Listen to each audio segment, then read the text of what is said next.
বর্তমান সময়ে চলমান যে আন্দোলন, সে আন্দোলন কি স্থগিত থাকবে, সেই বিষয়ে মুখ খুললেন সাধারণ শিক্ষার্থীরা। ডিবি পুলিশ তাদেরকে হ্যারাস করে যেভাবে তাদেরকে লেখা বক্তব্য শোনাচ্ছে, সে বিষয় নিয়ে কথা বললেন সাধারণ শিক্ষার্থী এবং ছাত্রছাত্রীরা। সেই ভিডিও আমি আপনাদেরকে আজকে দেখাবো।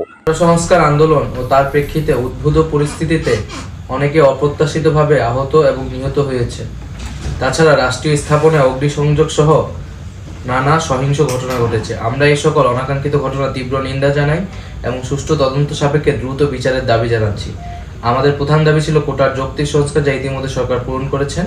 এখন শিক্ষার সুষ্ঠু পরিবেশ নিশ্চিত করার লক্ষ্যে দ্রুত শিক্ষা প্রতিষ্ঠান খুলে দেওয়ার জন্য সরকারের প্রতি জোর আহ্বান জানাই। সার্বিক স্বার্থে আমরা এই মুহূর্তে থেকে আমাদের কর্মসূচি প্রত্যাহার করছি। বৈষম্য বিরোধী ছাত্র আন্দোলনের একজন সমন্বয়ক হিসেবে আমি দায়িত্ব পালন করছি।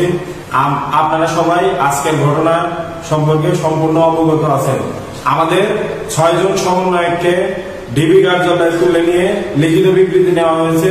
এ ব্যাপারে দেশবাসীর ভেতরে অনেক প্রশ্ন, অনেক কথা, অনেক কিছু আপনাদের মনের মধ্যে এসেছে। আমি বিষয়গুলো সম্পূর্ণভাবে ক্লিয়ার করে দিতে চাই আপনাদের সামনে। যে 6 জনের কাছ থেকে বিবৃতি নেওয়া হয়েছে, সেই 6 জনকে আমরা খুব ভালোভাবেই চিনি। তারা কেমন মানসিকতার লোক আপনারা জানেন। নাহিদ ভাইকে এর আগেও তুলে নিয়ে নির্যাতন করা হয়েছে। আমার 14 বড় ভাই আসিফ মাহমুদ ভাইকে, এছাড়াও আবু বাকেরকেও তুলে নেওয়া হয়েছিল, আপনারা সবাই জানেন। আমি প্রত্যেকের প্রতি অনুরোধ করব তাদের প্রতি কোনো ঘৃণার মনোভাব প্রকাশ না করতে। প্রত্যেকেরই পরিবার আছে, প্রত্যেকেরই নিরাপত্তার ভয় আছে, প্রত্যেকের ভিতরেই পরিবারের প্রতি টান আছে।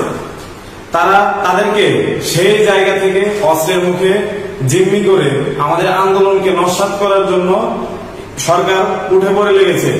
দেখুন, আমাদের দাবি কিন্তু ডিবির কাছে নয়, আমাদের দাবি কিন্তু কোন সংস্থার কাছে নয়, আমাদের দাবি বাংলাদেশ সরকারের কাছে, বাংলাদেশ রাষ্ট্রের কাছে।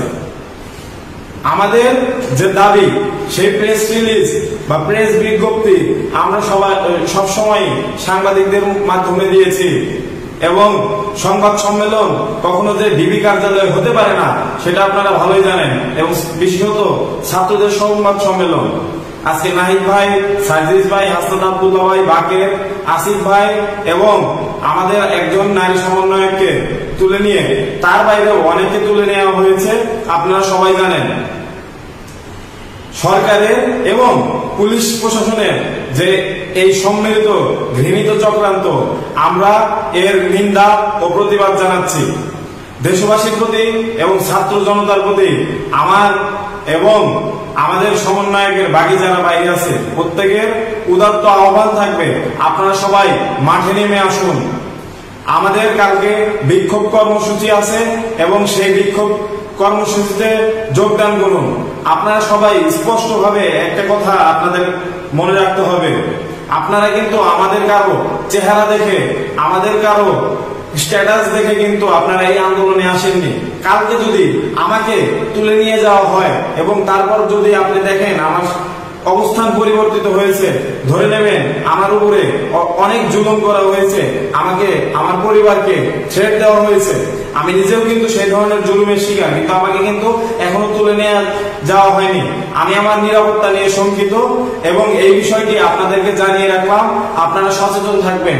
আবার বলে দিচ্ছি, কালকে আমাদের বিক্ষোভ কর্মসূচি আছে, আপনারা সবাই সেই মিছিলে যোগদান করুন এবং বিক্ষোভ কর্মসূচি সফল করুন।